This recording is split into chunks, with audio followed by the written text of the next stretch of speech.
आमची रूम 10व्या मजल्यावर आहे, 10th फ्लोअरवर. त्यामुळे पक्षी असे जवळून दिसत आहेत आम्हाला उडताना. आत्ता हे बघा, असं वाटतं की आपल्या जवळून अगदी उडत आहेत. उंच असल्यामुळे छान दिसत आहेत घारी वगैरे उडताना, आणि त्यामुळे व्ह्यू पण खूप छान दिसत आहे. हे बघा,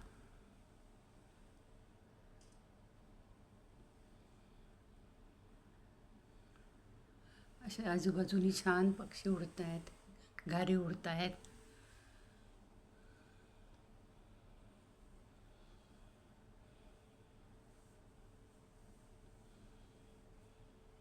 असं वाटतं आपल्यासमोर उडत आहेत, पण हे आम्ही उंच असल्यामुळे ते असं उंच छान दिसत आहे.